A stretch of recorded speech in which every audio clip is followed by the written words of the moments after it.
Unexplained death Yo, cases yo. reported from Sorry, Sarah Middle MAGA. Man, I've been kind of sick for just a week. It was like Friday to Friday, and it kind of changed my whole world. I'm like, it felt like it was, I mean, I'm just saying allegedly, YouTube, nothing scientifically, but it felt like it was like something that originated from a bat from a wet market in a foreign country where they eat bat soup and put all this stuff and mix rats inside of it with AIDS or whatever, and then they eat it, and then they catch something and fly around the country. It was that was one of the worst ones I've had. So I don't know. Maybe I had COVID. Who knows? But I'm back. The one thing though, it has changed my life. I feel like Tay Tay. I got long COVID now. I don't drink as much coffee. Ever since this alleged bat flu that I had for a week, I don't only drink like one cup of coffee now. I would drink cup of coffee all day basically. I'd have the coffee at night, I would have the coffee in the morning, maybe I have an espresso in the middle of the day. And now I'm like one cup in the morning and that's it. And then at night I'm gone. So I don't know. I don't know how I'm gonna do late night. I can't do late nights right now for whatever. Got to listen to my body. My body's like, hell no. There's no, there is not going to be any midnight stream tonight. Every night, my body's saying that. So maybe we could holler at Tay Tay, Taylor Lorenz, have her on the show and talk about the differences. Long COVID. I'm disabled like Tay Tay. So you can't make fun of me anymore. That's ableism. But so I feel great. I'm still not the same though. After this alleged flu to before is a whole different story. Thanks for stopping by. It's been a minute. Metalopoly says China again. People will still fall for it, even though it's obvious as fuck. They could at least be original. I don't know what's happening, man. I just think it's funny that we're back in China again. unexplained death cases reported from China. Is Unexpected death cases reported from China again. COVID-19 back? The country now grappling with a mysterious pneumonia outbreak resulting in fatigue, fever, and alleged deaths. That's what it felt like for me, man. I don't know what's going on, but if you haven't heard about it, what the news, what they're saying here is hospitals in China are experiencing an influx of patients with respiratory illnesses. This is a serious thing. Predominantly affecting children. So that's a little bit different from the previous one. And they're saying it's pneumonia-like symptoms. I don't think that's really how COVID was described when that was popping off, but I could be wrong. The outbreak is notably severe in Beijing. They've got kind of the epicenter there. Health officials have identified the rise in cases as being linked to known pathogens, including influenza, rhinoviruses, respiratory, RSV, and others here, bacteria. The spike seems driven by children contracting pathogens that were less prevalent during the 2 years of stringent COVID-19 restrictions. I like how they slide in there. What they're trying to say is we've been lax on the COVID-19 restrictions. And then they're going to say, well, look what's happened because we're lax on the COVID-19 restriction. You know what you're going to have to do. You know the routine. They don't even need to tell you what to do. Just go ahead and do it. Go find the nearest 2-year-old and strap a muzzle on his face. You find the dirtiest sock and put it on your face and walk around. And you distance. We just made up this magical 6 feet. Stay 6 feet apart. How'd you come up with that? We just made the shit up. And we're gonna get back into that. Are we going to? I'm not saying that we are, but are we gonna get back into that rhythm? I don't know. But when you start talking about children, people have a different energy. COVID, of course, did not statistically affect children as much as others. So this is a little bit different. Will we fall for it again? I don't know. I don't even know if there's anything to fall for. This could be nothing. But I will say we would have to be damn idiots not to be paying attention. I think paying attention is fair. I'm not going to make any determination. I don't know what's going to happen. I thought they walked around with masks on every day. This looked like a normal day in China to me. So I can't tell the difference. It doesn't look like they're panicked to me. It doesn't look like they're coughing. They're wearing masks like they do every day. I always thought it was weird growing up seeing, their Asian people wearing the mask in the airport. They already always been doing that. My whole life they've been doing that. So I don't that right there. These pictures is a normal day in China for me. I don't know China. Just from my perception of China, that's an everyday occurrence in China. But it's funny, there's some people who have never left that life. If that's your life, that's good. But what we have learned is you for damn sure ain't going to be mandating a damn thing. I think we have learned that lesson. I don't think they're going to be able to go to that well again. They're going to have to do something else. Broken Traditions, what's good, says, I guess every presidential election cycle, there's a new virus. The timing is peculiar. It's almost like in China, they're like, that funny orange man that we rigged the election again last time, that he lost last time. Let's spark it up again. Let's get the virus going. Let's get the mail-in ballots. Let's do the whole routine, because this old guy that they still trying to run, he's going to need a lot of help. There's going to have to be a lot of dead bodies voting, a lot of unconstitutional votes to overcome for this bruh. He's a special kind of bad. The leftists don't even like him. So I don't know how China's going to help in this process this time to figure that out. But it did spread already. I'm seeing cases in the Netherlands, and we don't know if this is the exact same thing, but just reporting from the Netherlands here. This is from a Fox News article summarized. The Netherlands has reported a significant increase in childhood pneumonia cases during the week of November 13 and 19. 103 out of every 100,000 children aged 5 to 14 were purported to have pneumonia. And that's a scary thing if you have children. When they have I don't think any of my kids have had pneumonia, but the flu, they look terrible, dehydrated, and all their face looks ghastly, ghostly. It is scary to see. It's up from 83 the previous week. Comparison to previous years, this rate is substantially higher than the peak of 2022, which saw 58 cases per 100,000 children. The rise is also evident in children aged 4 and under, with cases increasing from 124 to 145 per 100,000 in the same period. There's no clear explanation for it, that these people have the same people who got COVID wrong, who are trying to explain this. Yep. There's no clear explanation. So I'm just going to keep my eye open. That's what I'll do. Jordan Lott, what's good? It seems like 2020 all over again, but reverse this time. Trump is running for president. Yep. It's every time, man, while that orange monster's around. But, I saw Mitt Romney talk about how he's not going to vote if it's Vivek or Trump. Now, we knew he wasn't going to vote. We know he never voted for Trump. There's no surprise. He's never said that, but we know what's up. But Vivek is a little bit different. We're seeing them having to come out the closet. It's not really about Trump. It's about the populism is what it's about. Well, what's wrong with Vivek? What has he done that's been off-putting? All the stuff you put on the orange boogeyman. How does that go? How does that transfer to Vivek? He's never had that. He has his own issues, I guess you could say, but it's totally separate from Trump. So why would you pass on your reservations for Trump to Vivek? It's because it really is the policy. Steve Johnson, great friend of the show. What's up? Well, Kash Patel did say that the opposition has something really big planned. I do think it's going to be something different. I don't know, but it could be. Who knows? It could be everything. It's all hands on deck. I mean, it's all hands on deck. If they're not going to swap this bro out, I still think they are going to swap him out. I think you'll probably see that by Christmas, but I could be wrong. If they do not swap out Biden, it will be all hands on deck to try and get Trump hemmed up, try to get Trump indicted, and trying to imprison more Trump supporters. Everything's on the table. There's nothing that's off the table.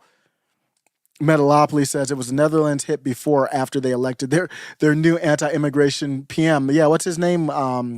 Watley or something? I forgot his name. I haven't followed that one closely, but yeah, I don't know. It's peculiar. I don't know. Netherlands got hit But the Dutch, I don't know. I can't even vouch for him as anything. I can talk about Javier Milei. I don't know anything about the Dutch guy. And we can talk about Ireland too. We're going to get into Ireland in a little bit. Jeff O'Donnell, what's good? Look, no need for testing. We have to move at the speed of science. Quote from the science spokesman. Are we going to do this whole thing again?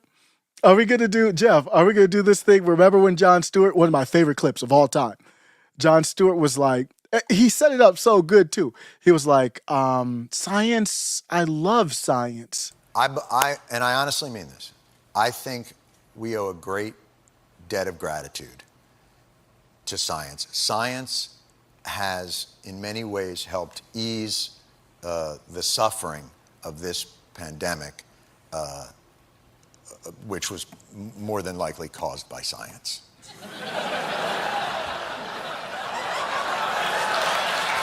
So, one of the greatest segments of all time I've ever seen on TV. It's definitely over the last 3 years.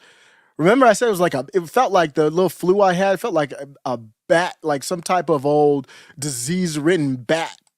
maybe a bat flew into the cloaca of a turkey and then it sneezed into my chili and now we all have coronavirus.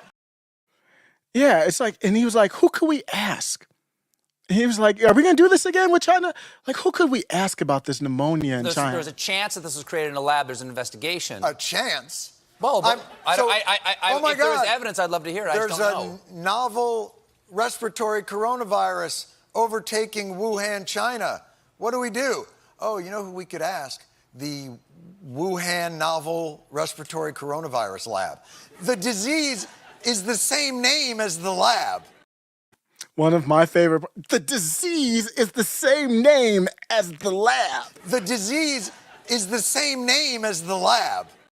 We're not going to do that again. We can't. We're not that stupid, man. We can't be going through this stuff like every election year. So what are we going to do? Every 4 years, this is what we're going to do. We're going to have race riots. We're going to have people walking down the street flying any flag that's not American, that creates division and has nothing to do with America. It doesn't matter what it's about. It could be about Qatar. It could be about Israel. It could be about black lives. It could be about trans lives. It could be about fat people. It could be about short people. It doesn't matter as long as it's anti-American, anti-Western culture. So we're going to have that. Then we're going to have some type of Wuhan lab problem in China funded through taxpayers. We're going to do that too. Then we're going to have these battles about mail-in ballots. And we're going to have some fake candidate come up trying to cause division within the one side where populism is rising up. So while the populist side is going back and forth with one dude wearing high heel boots and the other dude afraid to debate, while that money is being divvied up, the Democrats go ahead and they got their operation going. They fall behind their leaders and just go on like that. We're going to do that every single 4 years. This is not sustainable. A mask isn't solving this. Staying home, homeschooling your kids ain't solving this. This is beyond politics. They are looking to do a damn takeover of the country. We just saw, again, we've talked about it before, but Thomas Jefferson statue taken out of the capital of our country, the official capital of our country. In 9/11, they attacked, well, first the Twin Towers, the symbol of the country of capitalism. They went ahead and attacked that. And now they've got the statue of Thomas Jefferson hauled up out of City Hall while immigrants are flooding into New York City. And the mayor who even spoke against that's now hemmed up. This is an unsustainable path that we're on. And every 4 years, we're going to have to worry about what disease is coming out of China, some lab in China. We're not going to do this anymore. This can't happen. This is going to be a hard left turn. Nikki Haley, we wondered what she meant when she was talking. Remember, she had that moment during the debate where she said her heels were a weapon or whatever, because Vivek had went altered beast on Ron DeSantis and Nikki Haley. He went altered beast on both of them at the same time in front of the world. And Nikki Haley, at least I gave her credit. She had something to say. Ron DeSantis just cucked to the nth degree, says nothing at all. I just don't even know how how a human being can operate like that. I would have been like, this debate, I don't care if you turn my mic off. The debate, I'm going to run over to Vivek's mic and use his mic, and I will have a rebuttal. But no, Ron DeSantis didn't say anything when this guy on stage called him basically a bitch in heels, had nothing to say. That's the end of your run. That's it. It's done. But looking back at Nikki Haley, people are going back into her past, like way back into her past. And she has some allegations. And this is a very typical thing for any woman running for president. There's basically allegations. Remember, we talked about Pete Davidson and Hillary Clinton, allegedly. That is an alleged thing. Remember when Ye was going wild? Ye was the one that kind of brought that up, and then we started looking at it, and Pete Davidson has a younger image tattoo, serious picture, serious thing tattooed on his arm, I think it is, his forearm, of Hillary Clinton. And now we're looking at Nikki Haley. And these are allegations that are old. Now that they're being brought up again, I kind of think I remember hearing about it, but didn't really think anything of it. But now that's where we are. We are going to talk about Nikki Haley and her, she has a great family type vibe to her. I'm not saying that these allegations are true, but what we are seeing here is allegations of affair. Of an affair with Nikki Haley. This is back in the day. So when I said govern me harder, Nikki, this isn't exactly what I had in mind, but it is what it is. Here's Nikki Haley with the wholesome vibe, and then here's the other part of it. There's an alleged affair, and this came out of a affidavit in 2010 from a William Folks. There are actually two different allegations, believe it or not. One is from a William Folks, and another one is from Larry Merchant. So there's Larrys with allegations out here for different politicians. But if you want to know what happened with the William Folks allegation, William Folks was a communications consultant for Nikki Haley, signed an affidavit in 2010 alleging an affair with Haley between 2007 and 2008. And it goes against the wholesome attitude and all that with all these he said, she says. I don't know. It's a he said, she said, I don't know said. So this Williams Folks is alleging an affair with Haley between 2007 and 2008. This is when Haley served as South Carolina state representative. The details of the affair, if you do want to get into some of the details, we do have some of that. The first kiss allegedly occurred in early 2007 while sitting in Nikki Haley's parked car outside McDougal's restaurant and bar in Columbia, South Carolina. And I've organized them by location. So I guess I had to do a little bit of research for this. I have it broken down by location from the affidavit. So I went straight to the affidavit and broke it down. I was like, what are the different allegations for the locations? They drove to a parking lot behind the neighborhood center at Emily Douglas Park. They reportedly spent about 45 minutes there, with Haley climbing on top of Folks in the backseat of her Cadillac SUV. Location number 2. Most of their encounters during spring of 2007 took place at Folks' downtown Columbia apartment. Location number 3, Haley's SUV. Other romantic encounters occurred in Haley's SUV, including one in the parking lot of the South Carolina Policy Council.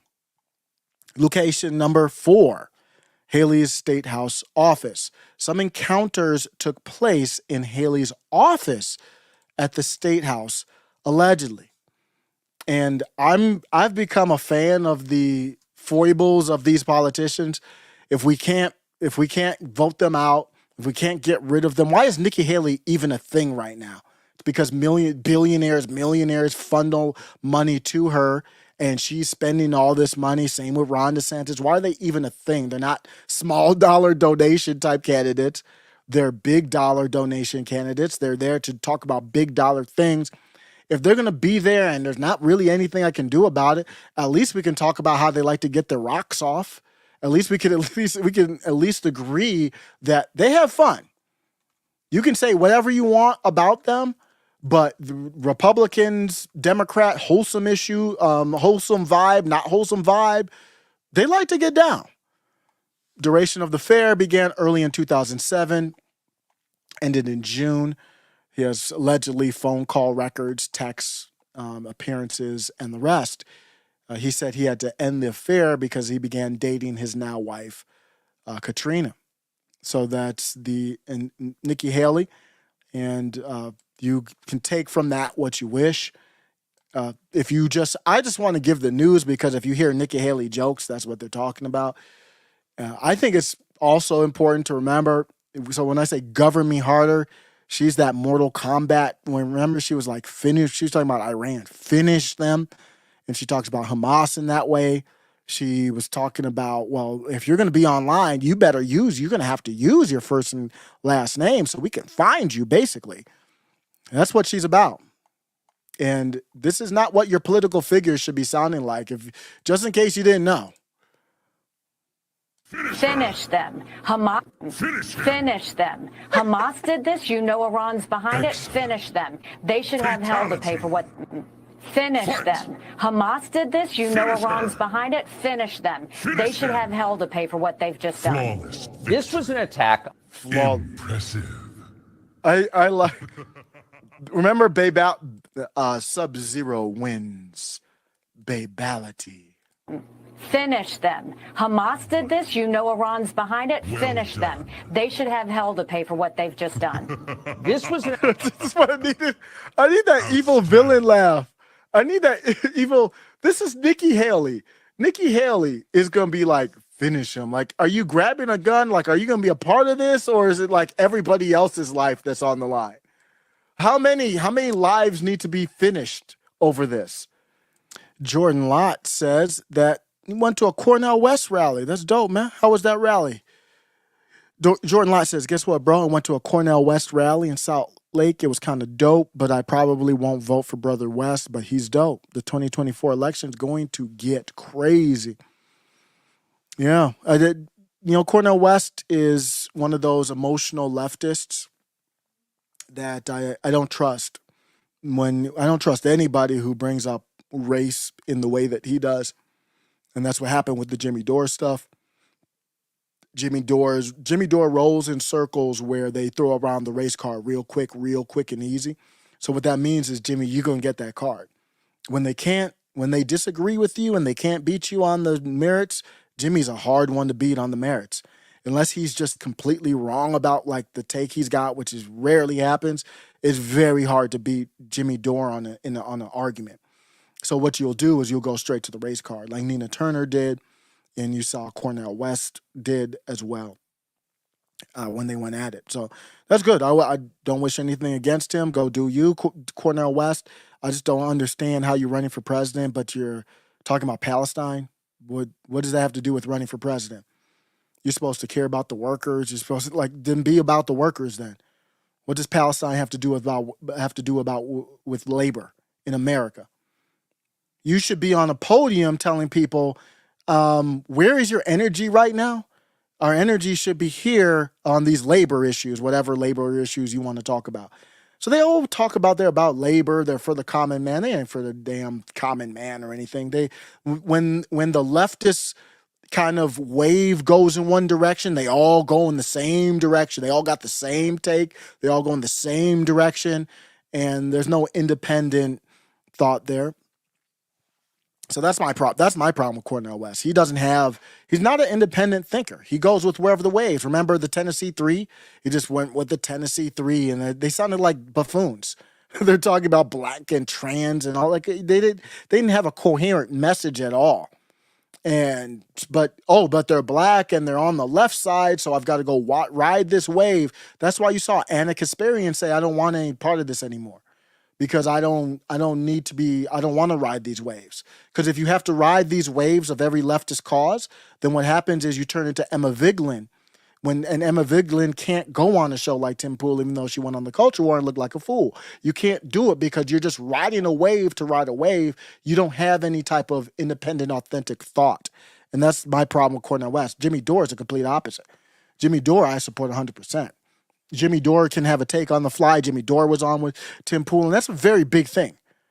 Can you be on? Because Tim Pool is one of the only people who will go hard at. He went hard at comic Dave Smith. Did you see that, Jordan Lott? Tim Pool went hard, and I disagree with Tim. I think Tim just needed a break, to be honest with you. I think he's just been grinding too hard. It was just a weird position for Tim to have, but I don't care. I'm fine with you challenging anybody, anytime, anywhere, for any reason. And my point is, Cornel West could never go on Tim Pool's show. He could never do it. He would get destroyed because he's not independent. He's not there for the truth. Are you there for the truth or not? That's why I don't have a problem. I can talk with the Marxists. I just talked with Noah, the Marxist, on the channel. If you go back and see, I'm just there for the truth, man. I'm not. If I'm wrong, I'm wrong. It doesn't matter. Metalopi says Peter and Jen had Dr. West on the show yesterday. I didn't see. You're right, Osiris. Identity politics is toxic. I gotta go watch that. I didn't even know. I do want to see that because Peter and Jen are, I have a lot of respect for them. I'd like to hear what they had to talk to Dr. West about. I'd like to see Dr. West talk with people outside that circle, though. That's where you really kind of can see the best of somebody. That's just like Donald Trump when he was on. His best moment was the CNN town hall when he's on with kind of like an enemy. That's why I said DeSantis, good. Go debate Newsom. Go do that. Get out of your box a little bit. Even though he went on Patrick Bet-David and it was a bad moment with the boots, he still had a good show there, and it was still worth it. He went viral. Metalopoly says, interesting, a group that prides itself on diversity and inclusion all share the same opinions on, everything. Yeah, it's because if you don't, then you're out the club. And that's why I have to constantly tell people I'm not Republican, I'm not Democrat, I'm not conservative. I like the ideals of liberty, but I'm not a libertarian. I don't even forget about those labels. Don't even try to stick that on me because you have to stay in the lane if you have these labels. That's the biggest problem with these things. So Dr. Cornel West is supposed to be this left, this populist left.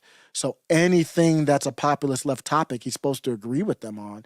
And what I like about Jimmy is he does not subscribe to that.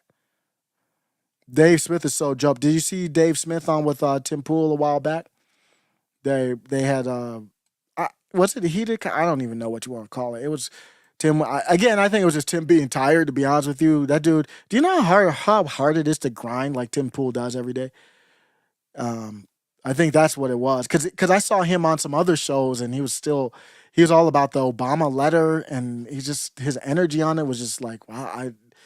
It was very odd to me from the Tim Pool side of how passionate he was about the slight disagreement that they had on the Osama bin Laden. On TikTok they were reading the Osama bin Laden letter.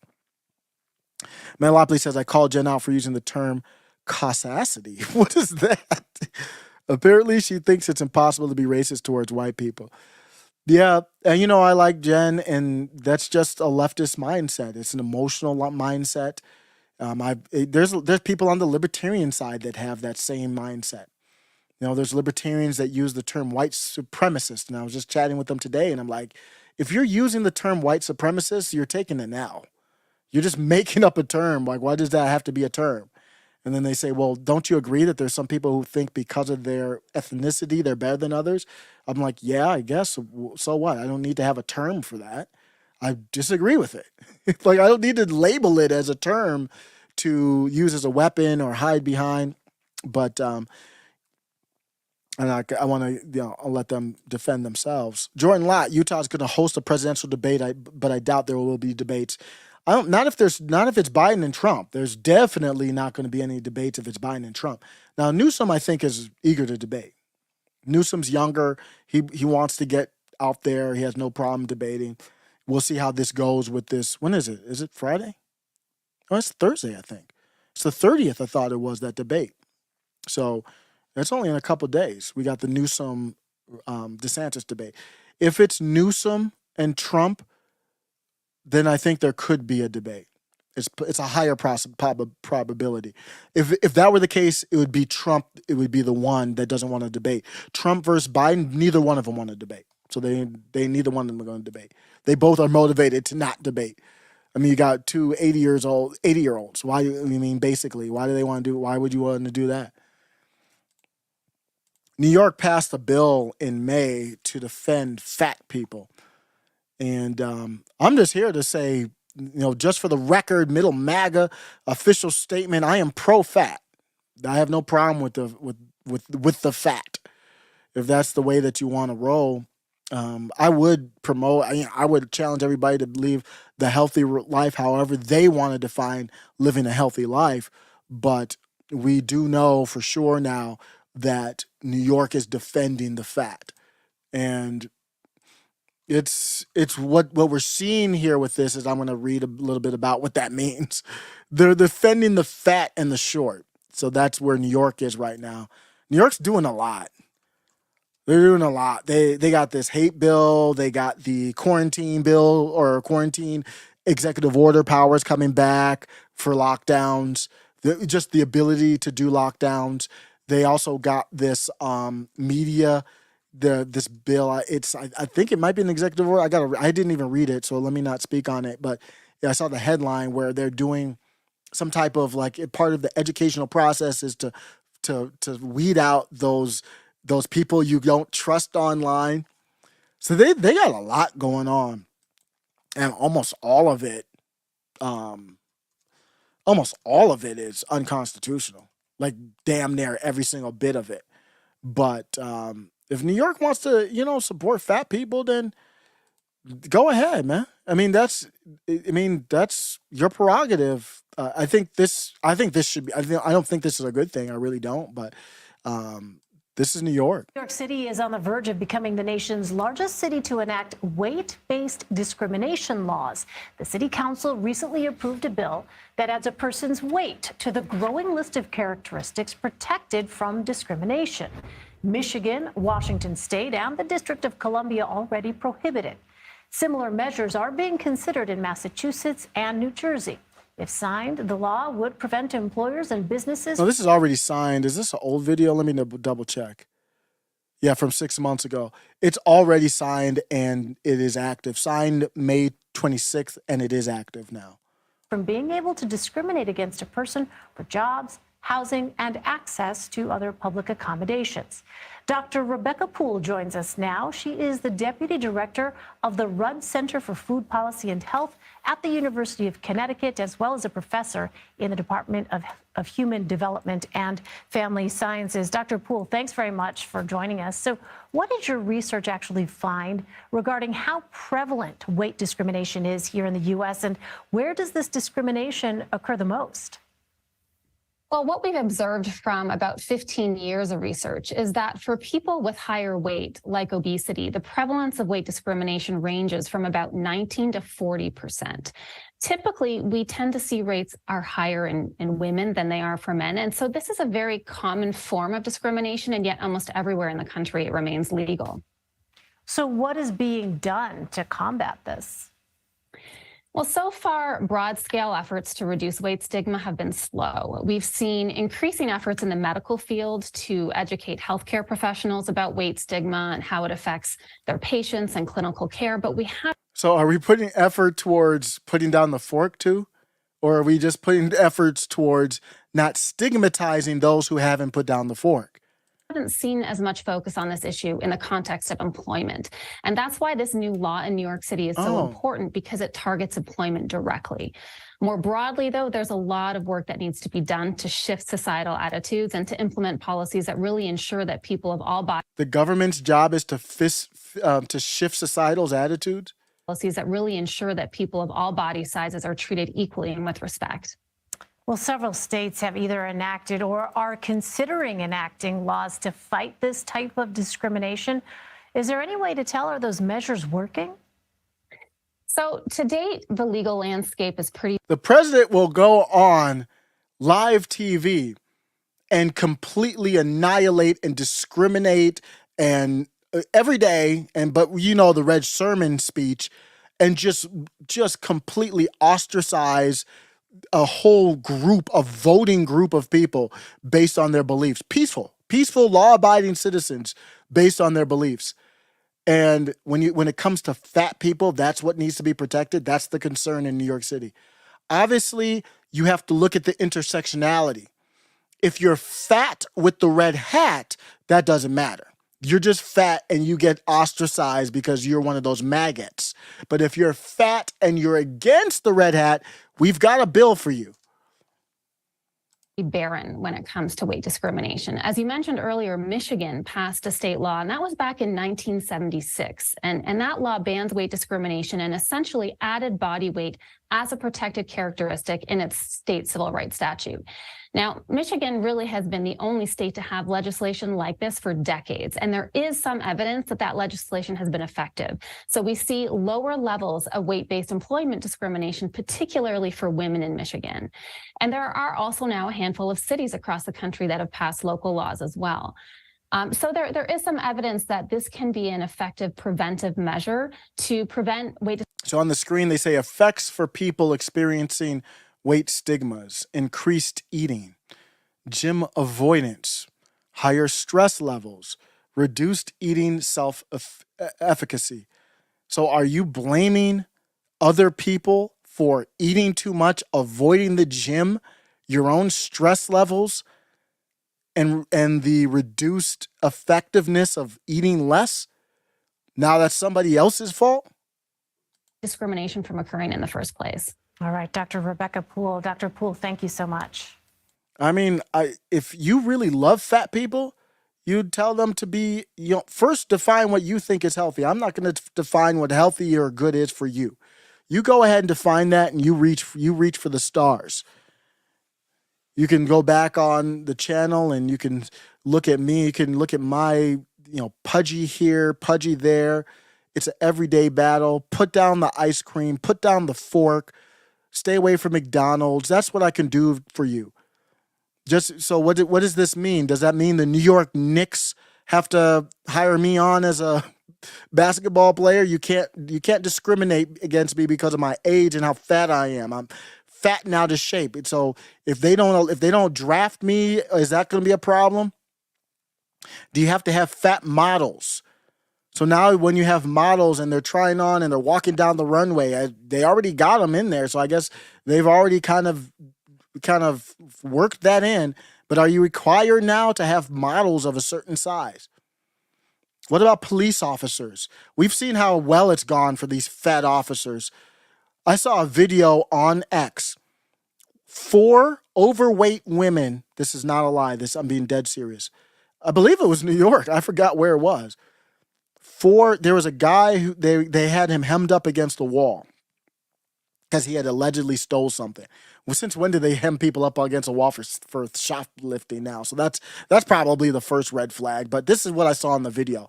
I don't know what happened, but the guy is up against the wall and there's 4 fat women police officers all around him. And they try to handcuff him. And they're so large that only 2 can get involved at the same time. And they aren't strong enough to kind of subdue him. So before they could get the handcuffs off of him, he just shakes one of them. He doesn't even punch or push on anybody. He just shook that one off and then kind of slid in between 2 of them and ran away. And they had absolutely no chance. They caught him later on, but they had no chance of running after him. 4 of them. Man, that's dangerous, man. They could have got hurt. There's times, and they have it in the bill, where if the job is a reasonable job to accommodate someone, but if you have to put that in the bill, what the hell is the point of the bill in the first place? What's really happening is this is trending towards, and I hate to break it to you if you're white and watching the channel, but don't shoot the messenger. It's just another attack on white is really all it is. If you're white and not fat, if you're white and you're MAGA, basically, if you're white and populist, if you're a straight white male, they ain't got much for you right now. They ain't got much for you other than a jail cell. They ain't got a job for you. They ain't got a care in the world for you. You saw this article. They went after a little 5-year-old white boy. Did you see that with he went to the Florida State Seminoles game, it looked like, and they did a whole piece, a whole article on a 5-year-old white boy. I just want to be honest with y'all. That's what it trends to. If you're Christian, if you're a Christian straight white male, everybody, there's a discrimination law to protect everyone except for you. That's what it comes down to. And we're not there yet. That's where we're trending though. We all see it. We all know it. Let's not pretend like it's not there. It's the elephant in the room. It's just what it is. TNT Cycles PDX, what's up? Long time no chat. Was he stealing from Krispy Kreme? No, this dude was a thin. I don't know if he looked like a decent shaped black dude. And the four officers looked like, the women officers looked like they came from Krispy Kreme. And they were all women. And I'm like, if you're big like that, you should be able to subdue a dude just from a weight perspective. But he slimmed all through and he was gone. He turned around the corner and ran away. I was like, damn, that's fucked up. They could have got hurt too, all four of them. Some of the stuff I see on X, man, it's just like, I can't believe this is real. I'm watching the videos. I'm like, there's no way this is real. There's no way they sent 4 overweight women to subdue this dude. And there's no violence in it. I should be able to find it, actually. I didn't have it ready, so I'm not going to break the rhythm to find it. But there's no violence in it or anything. I don't think it should be a problem to even play it. And then not only that, it was for height too. I don't know if it's for short people or I focus on the fat part because that's the part that interests me the most. And Eric Adams, if you don't know, lost a little bit of weight and he's a vegan. So he's really into that kind of thing. So that's what happened. He even stole the hand. Oh, did you see it too, TNT Cycles? He even stole the hand. I didn't see that. I didn't really, I don't know. It's just one of those videos I saw and like, damn, that's messed up and just kept on going with the rest of my day. It's just so many of those type of videos out there. It's insane, man. If I were in Ireland, I'd be really concerned right now because I like memes. Memes are arbiters of truth. That's where their power comes from. And in Ireland, there's a debate about, it's not specifically about memes, but it would cover memes. In Ireland, a debate is ongoing about a proposed hate speech law that is causing significant controversy due to its potential impact on online expression, including memes. So the push for this legislation comes from Ireland's Prime Minister, Minister Leo Varadkar in the wake of anti-immigrant riots that erupted following the stabbing incident in Dublin. I wanted so bad to go live during that happened, Friday now or whatever, or this weekend? I wanted to go live so bad to talk about that. So if you don't know, they basically had their White Lives Matter riot over in Ireland because there was a stabbing, terrible. Like I think 3 kids got stabbed, 2 adults or something like that. Just complete madness. Stabbing like little kids too. And these are like little kids. At least the one I remember, I think one was like 5 years old or something like that. And people in Ireland kind of been fed up. They kind of like, wait, what's going on? And it's this person who I guess became a citizen, has been there for 20 years, but it's Algerian. And I guess he has mental issues, whatever. There's no reason for him to be in Ireland. There's no reason at all for him to be there. Some NGOs paid the way to kind of get him through there. Bruh's never had a job. It's just, you see, stuff's boiling over to the point where people are so lost. And I had exchanged words with people on this, and I'm not against y'all in Ireland, but if you're going to go the White Lives Matter riot route, you're really in a bad spot. You're in a worse spot than you even realize because they didn't change your country via riots. They didn't use force. They did it through laws. They did it through representation, just like they're doing it here in America. So if we get to the point where there's riots from the populist right or whatever, which I don't foresee, but who knows? that means you are outside blindfolded running into things. You don't know what is going on. When you turn to violence, that's not going to solve a damn thing. What will this violence solve? All it does, it gives cover for looting and people who likes to fight guy and burn car guy and Antifa guy. That's all it does, is give cover for them. And that's the untold part of J6 is, yeah, it was a setup without question. I will not argue about that. We've seen the proof. We have the proof of it being a setup. But what happens is you go down into the lion's den with 1 million people, and it provides cover for the few people who want to cause a problem. So you kind of have to own that too. Same with the white lives. I'm the one coining this White Lives Matter. Ireland riots, you provide cover for people doing all kinds of craziness. So you really, nothing good comes from it. You get some stores looted from the same immigrants you're basically rioting against. And these are a bunch of young, older people aren't out here rioting. It's young people who are lost, and you don't accomplish anything. And then now, not only do you not accomplish anything, they're going to try to use this bill against you. This content of the proposed legislation, the proposed law, is seen as stringent and vague, with its text making it illegal for a person to prepare or possess content that could incite violence or hatred. What does that sound like?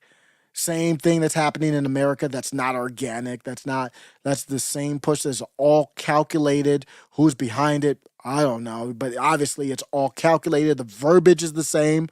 That's that bill that Sheila Lee proposed. The exact same type of verbiage. Prepare or possess content. What does that mean? So if I draw AOC with a funny face, is that hatred? Is that inciting violence or hatred? Such vague, innocuous, meaningless terms. Or to be reckless regarding whether such violence or hatred is incited. Who decides if it's violent or hatred? The government decides if it's violent or hatred, of course. This could include social media posts and memes. Critics are concerned. They say critics like the critics are the minority. Everyone should be concerned about the lack of clarity of what qualifies as hate speech under the law. Again, this is not America, so I don't know what their founding documents are, but fearing it may lead to censorship of lawful content. No, because that content's not going to be lawful anymore.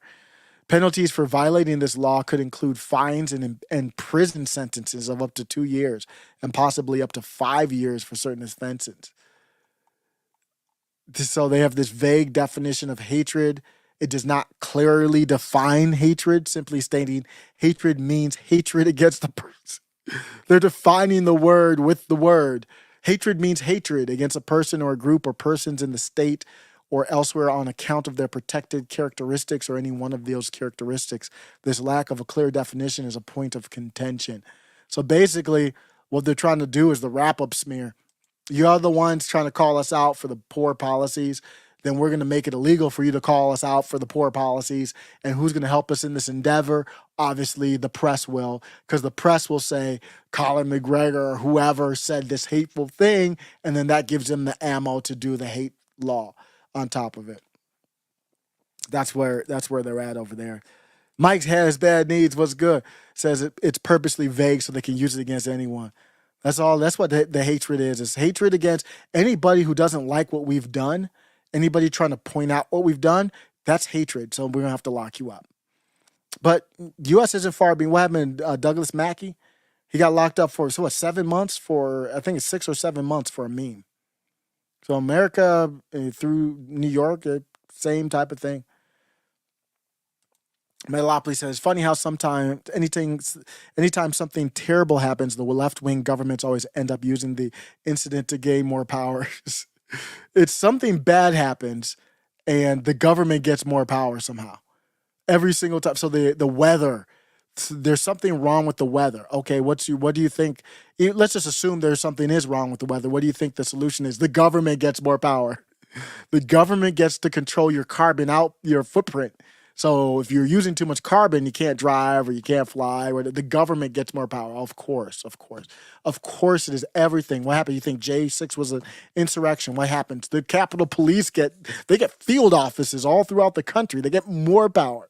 Everything has to go through the government getting more power. And that Mike Has Bad Knees says, never let a good crisis go to waste. They are very efficient with that, aren't they? The Daily Wire has this movie. Tell me what y'all think about this. This Daily Wire trailer. You might have seen it already. Obviously, we got different thoughts, mixed reviews. Let's see what do you think about this trailer? Where women's sports is being transformed. The Daily Wire calls foul with the most triggering comedy of the year.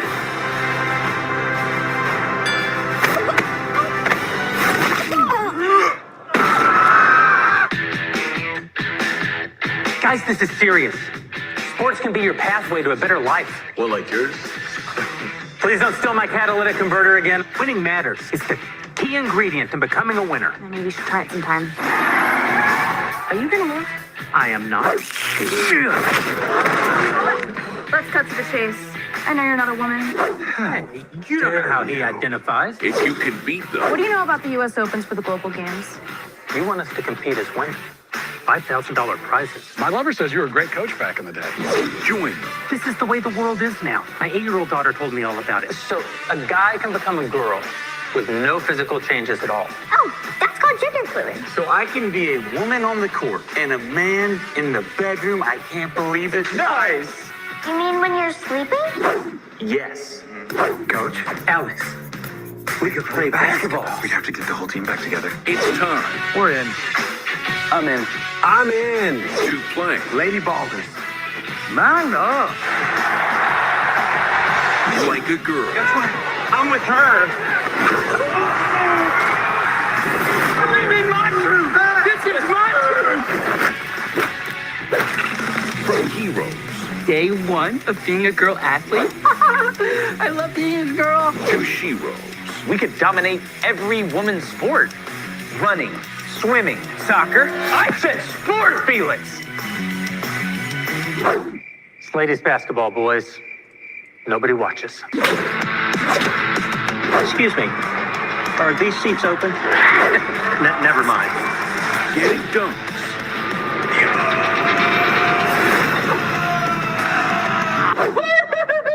And tucking trunks. No, she didn't.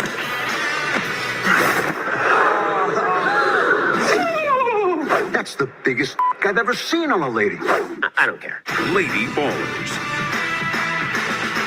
One can even be trans age now, which provides Sheelix with a wonderful opportunity to relive all the experiences that she missed out on in school. Streaming exclusively on Daily Wire Plus December 1st. I like it. I like the preview. I have no problem with it. I will check it out for sure. You know, I've had my problems with Daily Wire. It's really not even Daily Wire. It's Ben Shapiro. I'm just tired of that bro right now. And it's not even his cringe takes. It's more of, acting like a little bitch and talking about other people. I like, obviously I'm a big Candace Owens supporter, and talking about that and having no care in the world about, hey, you might have people who follow you that actually like Candace Owens. No respect. But that's more just a Ben Shapiro thing, to be honest with you. I have no problem with anybody else over there. I'm a huge Matt Walsh fan. Matt Walsh is great. If you might have seen the cameo in there. That was him in that one scene, talking about my wife or whatever, my lover or something. I forget where that is. Oh, right here. This is pretty funny. This is Matt Walsh right here. Prizes. My lover says you were a great coach back in the day. There's a lot of cameos, and if you watch these personalities, it's pretty cool. I think it's a great thing that Daily Wire is flexing their studio power to do stuff like this. And at the end of the day, trans, you can get these jokes too. You're gonna have to get these jokes, and that's what Dave Chappelle was really trying to do with some of his stand-up, in my opinion. Even though Dave Chappelle is an emotional leftist identitarian, I do agree with the concept of if I'm going to be making fun of these white people or black people or whatever else people, trans people, you're not immune to these jokes. You will get these jokes too. It's not, I'm not a slave to you or whatever government thinks that you should be protected. Fat people, you get these jokes too, but it's specifically trans people. You're going to have to go get these laughs. And I think what they really don't like is we can sit down and we can make fun. You can make fun of my black ass. You can make fun of a white person. You can make fun of trans people. And then at the end of the day, we can go about our business and realize that these superficial labels and identities don't mean anything. We're all in the same boat. That's what they don't want. You notice when two people are having a discussion. I've seen this multiple times. Two people having a discussion. This is like a real camera from in the real world, opposite sides having a discussion, and they kind of are on the opposite sides, but they kind of like, okay, I kind of feel where you're coming from. It's on a respect tip. All of a sudden, somebody else comes out of nowhere and they try to throw in some type of identity card to break it up. They don't want to see that happen. And that's kind of what I think happens with these videos. The people who are, you could say, pro-trans, they don't have a problem with these. They just don't want jokes. They don't want people to be laughing at trans people and trans people to be laughing at themselves, or pro-trans people to be laughing at themselves and actually like, oh, this is a Daily Wire video. Okay, and I don't care. That's the danger of it. So I will definitely check that out. I think it's coming out soon, too. It came out of nowhere. To me, it looked funny. It did look funny. Bishop said it actually looks funny. Yeah, if it was whack, it would clearly look whack. Because they don't take themselves seriously. You know, Jeremy Boring, he made fun of how short he is and all kind of other stuff. You know, we could see this coming from the Harry's Razors. Remember the ad that came out? That was really well done. Really, really well done ad. It was almost like a mini trailer, basically. Mike Has Bad Knees says, at what point does it get as lame as when Hollywood is too on their nose with their messaging? Ted Cruz can ball. He played one-on-one against Jimmy Kimmel and dominate. I didn't know that. I am not a fan as much as politicians getting involved. I'm very sensitive with First Amendment stuff. I don't really want to see politicians involved at all with First Amendment. I had a brief exchange with J.D. Vance on the First Amendment on X. I think these politicians need to stay the hell away from free speech. Bring back comedy. I miss Richard Pryor, Eddie Murphy, and Andrew Dice Clay getting crazy. Yep. You got Andrew Schultz.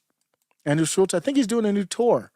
He's one of the first ones I think of, and then you got the different comedians out there. Chrissy Meyer is great.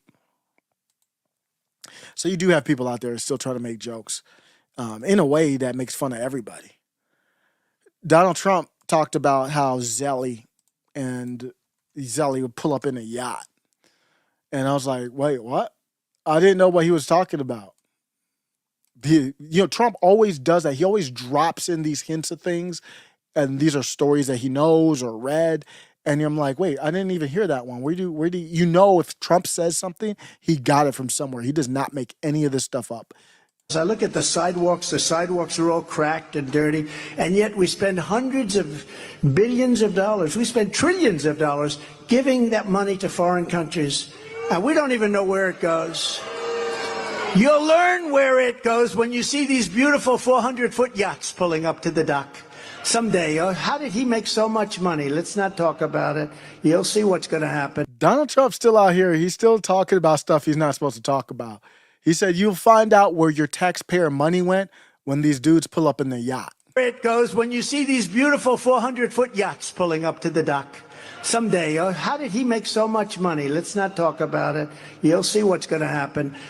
As I look at the sidewalks are all cracked and dirty, and yet Ryan, where I am in Colorado, the highways are all cracked up. I mean, it's all messed up. It's terrible conditions in a lot of these roads all over the country. Now, that's a state thing, but we're burning a lot of federal money that could be going to infrastructure. I talked about China, how it's really disappointing to see how much infrastructure China's took their money. They have the same financial issues that we have. They took their money and then they kind of built out their infrastructure. We don't have anything like that. All we have oligarchs in their 400-foot yachts. That's what we got. And one of them is Zelensky.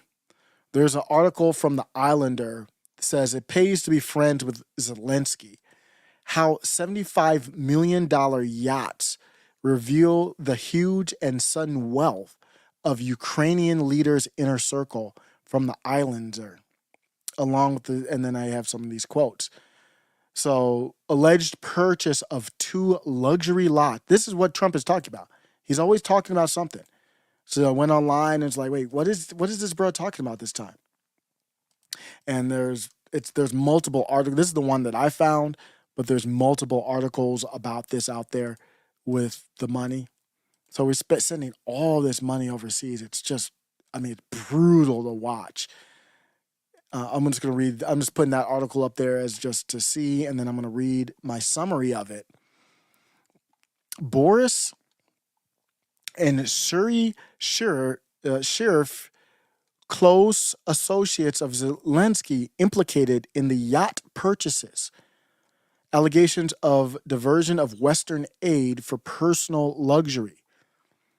So there's corruption scandals involving Ukrainian military officials and misuse of U.S. aid.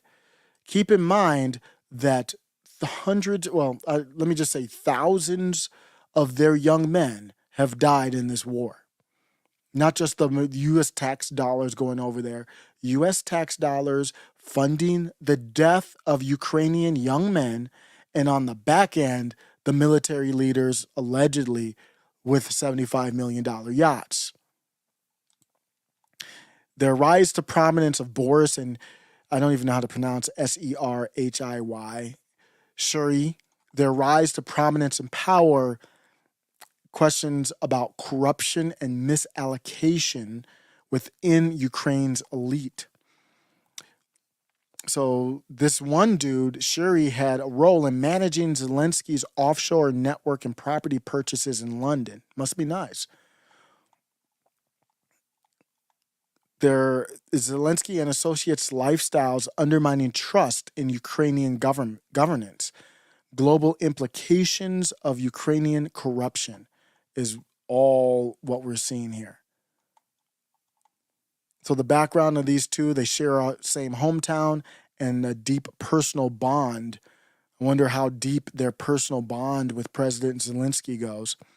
Has ascended to influential positions.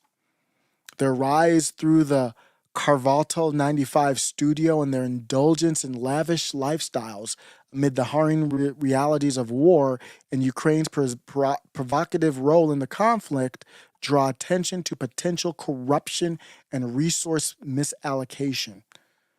Their extravagant living starkly contrasts with the nation's pressing needs, highlighting the problematic intertwining of personal enrichment and power in Ukrainian politics. So they both oversaw the facilitation of this high-value property purchases in London. If you look at the article here, they're going to talk about the homes. So here we go. Man, while people are dying, this is where they're at. This web of deceit exposed by the Pandora's archives revealed Sheffer as the clandestine custodian of Zelensky's wealth, executing high-value property purchases in London. And then they have the receipts of everything right here. Wow. So you got the high price purchases. You have the receipts of everything right there.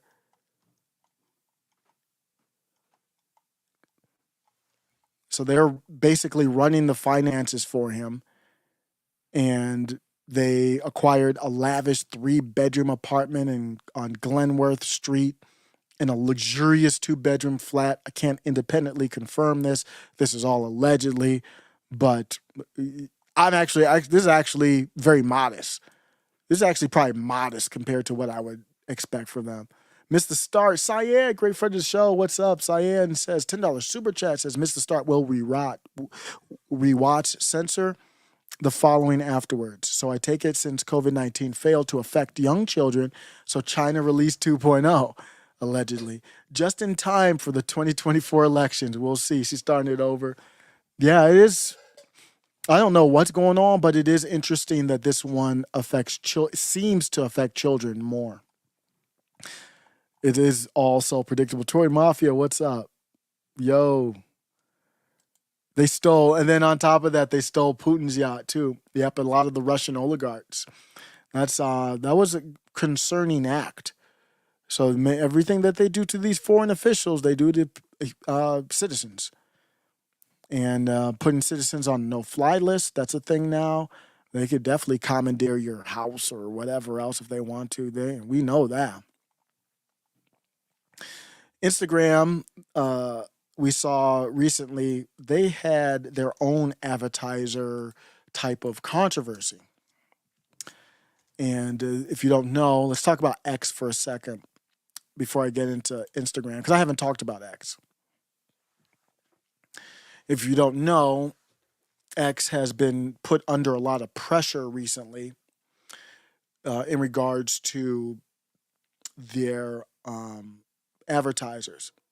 So Media Matters, they seem to have rigged a situation where they said, hey, look at these ads. They followed certain people and kind of rigged it and set it up to have these ads show next to whatever you could call anti-Semitic or what, against speech that most people would not like. So advertisers pulled. I mean, we're talking about like Comcast, Bravo, and all the NBC properties, Apple, and others. And I don't know if it's a pause or what, but they pulled their advertising. So a lot of people who made money off of X made less money. That's probably because of that, in part. But they pulled their advertising. And what we're seeing here is Instagram. So now people are looking at, okay, so you pulled your advertising from X. How does the advertising environment look like? What does it look like on these other platforms? Is it any better? Do you have any consistency in your opinion or your approach? And Wokeness looked this up, or this is from Wall Street Journal, bombshell actually. Instagram's algorithm delivers toxic video mix to adults who follow children. Ads for major brands like Disney appear next to explicit videos of children on Instagram. Haven't heard any controversy over it. Has anybody tried to recreate that? Does Media Matters have any concerns about it? We can pretty much see that it's not even about the rabbit hole says. I doubt we'll see an advertiser boycott because it was never about ad placement. It was more about partisan loyalties, and X is on the wrong side of the censors. And that's what it looks like to me. I do want to talk about X for a second, though. If you didn't hear Timcast, Jeremy from the Quartering, Benny Johnson, and others, I don't even know what it means because I don't know how much money they were spending on advertising before, but they basically made this to-do about spending money on X, basically making it sound like they're trying to replace some of the lost revenue from the advertisers that pulled out. Those bros can spend their money however they want. But for me, I'm not for X. I'm not for Elon Musk. I'm for the First Amendment. And if you really want to support the First Amendment, then you've got to push Elon Musk. For me, I would say if I want to put more money towards X advertising, then Alex Jones needs to be let on the platform. Nick Fuentes needs to be let on the platform using his real screen name. Then we can go and help you. But instead, what we see a lot of people they're fighting for Elon Musk. And I don't understand that take. I fight for my principles. And Elon Musk is not fighting for the principles, and this is an opportunity to push him towards that. What's the hesitation now? if these advertisers have pulled and you've done your lawful, not awful, free speech but not reach, banana trash bars, you've done those and they still pulled out. You went to Israel and bent the knee to Benjamin Netanyahu and they still haven't come back. They still calling you anti-racist.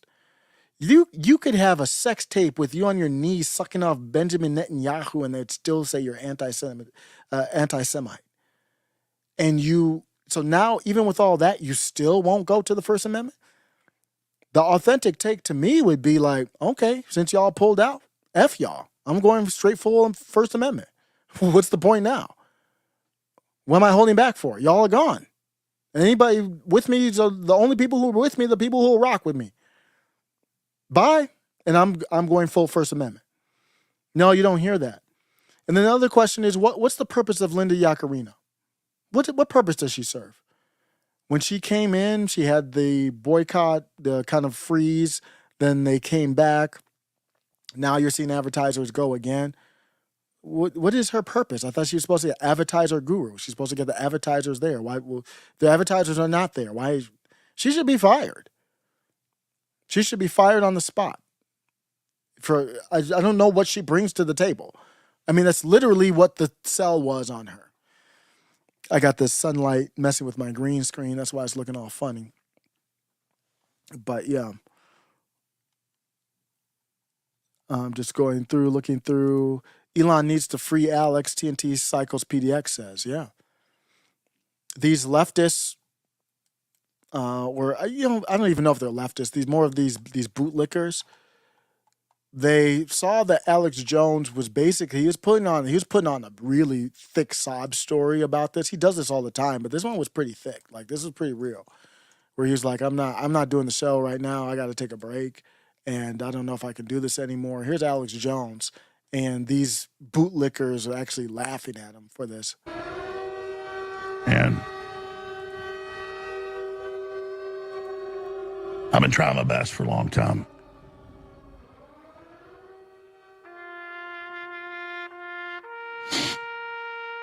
Then they dropped the. I probably can't do the show now. I gotta go. Get a rebroadcast ready. I'm leaving. Love everybody. And I'm gonna leave for a while. I was about to take out 4 or 5 days. I think I'm taking off a 1-month sabbatical. I'm out of here. I've tried as hard as I can. I've done everything I could. But I can't hurt myself anymore. I just can't do it anymore. I'll get blamed for whatever happens to this place anyway, so I can't save it. I can't do it. I can't do it. I tried. At some point, you got to admit it's over. At some point, you got to admit it's all going to be shut down. Everybody's got a party to go to. Everybody's got some dope to smoke. I get it. Hell, I'll go start smoking dope, maybe. Man, it's been hell. It's the default. It's nobody's fault. Here, it's my fault. See, I'm long in the tooth. I can't do this anymore. It's my fault. I might never come back. Because I can't do it anymore, man. I can't make every decision. I can't run everything. I can't sit there and say it's this way and that way, and then it's not done the next time. I can't beg people to be here over and over again. And if people don't think this show's of value, and people don't think they want to get this on air, then take me out of the game. I'm ready right now. There's not a sense of urgency. Oh, Alex will always carry us through. Alex will always do it. Or people think, oh, well, InfoWars is going down. Even some of the crew. I'll just show up 3 days a week. Jones will put up with it. He's a candy ass. He's a nice guy. No, I won't. You're going to get fired. We're far beyond gone. Let me tell you, it's scary as hell to look around and be the graybeard and to be the best we've got. I'm getting ready to leave you kids to it. Because it's a slow death sitting around here. People don't listen, which is fine. You got your logic, I got mine. What do I know? And I'll see you when I come back. God bless and good luck. Go ahead, Kate Dalley. Thanks, Alex. Tough day. So that was a moment for the bootlickers to celebrate. Yeah, Alex Jones looks defeated. Alex Jones is emotional. He goes through this kind of stuff. I wouldn't worry about it. He's a master marketer. He pulls on your heartstrings. I mean, that's why his show is so good, man. It's just, I listen to his show and I'm like, damn, like the way he does his drops, and then even his ads bring like a certain energy to the show. It's all his show is a lot of it is ads, but it's all like pre-recorded stuff. It makes you want to listen to it, even if it's an ad or not.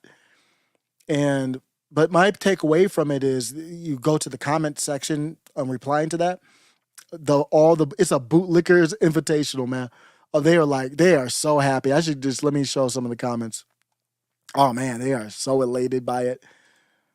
They like to see somebody and their life work get kind of challenged. So, and it says this is not just some guy who made the show that got popular. He's not a victim. People weren't cool with him harassing the families of murdered children. Rather, whether you like him or not, he brought that upon himself. So that's basically what the comments are like. They're basically all just into that. Every single one of them. Yep, this is called Encountering the Consequences of One's Actions. Boo-hoo. Lying will catch up with you sooner or later. And I hope banned from ever broadcasting again. So that kind of clip, I think it was more than just the Sandy Hook stuff. But, you know, you look at CNN Plus, and a lot of people, including myself, kind of laughed, and Kerry Lake savaged CNN reporter after CNN Plus failed. And the difference is the market decided CNN Plus was whack. What's happening with Alex Jones is a full-blown attack from the media and the government. It's not a free market. The free market has not decided that InfoWars should be in danger. A corrupt court system, a corrupt judicial system has. And that's not organic. So that's what they're really celebrating. They're really celebrating. They know that the free market would support InfoWars, but their masters are behind attacking it to create internal strife. As you know, Oren Schroyer got 20 more days, I believe, and defamation lawsuits. And the latest I heard is they were so kind. The Sandy Hook people said, we'll settle for $85 million, not 1 point whatever billion, believe it or not. So that's the pressures that's on him, and I fully support Alex Jones, living legend, and I think he'll be okay. And just take a break. Just like I said, Tim Pool, man, when you're on that grind like that, and Tim Pool does way more grind to me than Alex Jones, but sometimes you just need a break, man. Take a break. TNT Cycles PDX said Alex has retracted his words on Sandy Hook dozens of times. Other news pundits don't do that. Yeah, they still stand by all kinds of lies. They still stand by them. Unafraid, too. Like, no consequence. They know there's not a consequence for not standing by him, so they will stand by him. Can I ask you something? When did Beyonce become white? I mean, if she wants to be white, she wants to be white. That's up to her. I just thought it was worth noting. Beyonce, everybody, breaking news, Middle MAGA reports. Beyonce is now white. I did not alter these pictures. So I don't know what's going on here. And this is probably not a popular take. I mean, Beyonce is obviously a beautiful woman. Don't get me wrong. These pictures are terrible. I don't know what's happening with these pictures here. It's like gray on gray, silver on silver, and she looks like an albino or something. I don't know what's going on with her skin color. I don't know if it's the lighting or if it's an optical illusion. But, I mean, she looks white with features of like a mixed person. It's very weird. And I don't know if she's going down that Michael Jackson route or what's happening here. Maybe the next time she comes out, she'll be dark-skinned. Maybe it's part of the outfit. I don't know. But I just like to, in unrelated news, share with you that Beyonce, at least in this picture, is now white. What's up, Cyan says, do you have a new set podcast time? I do not. I do not yet. I do want to still try to do nights because that was the best time while my whole family was asleep. So we'll figure it out. Right now, I just can't do nights. Just too tired to do any type of good show. So that's, I might go back to that. As we get further away from this Wuhan pneumonia that I had, maybe I'll be able to get back to that rhythm. So I don't know yet. And I'm at work right now, low key. Did Kim K eat Beyonce? She does look very much like Kim K. She would probably hate to hear that comment because she was Kim K before Kim K. But yeah, and I think the whole body thing. So she's gonna have to get those comments because with the Slims type of thing that they got going on, that it's very much like a Kim K style of body, with her whole look too. Yeah, I don't know. We'll have to keep an eye. Let's just say we'll keep an eye on Kim Kardashian. Hopefully she's okay. It looks like Michael Jackson to me. It looks like some old Michael Jackson type stuff. If she's doing that bleaching or whatever, she's doing it pretty well because it doesn't look that bad. But yeah, I'm gonna be out. I thought this was a good story. I'm gonna be out on this story. I'm like, if this is true, look at this story. I actually believe that this could be a true story. I actually believe this. Oh, I actually see it's not true.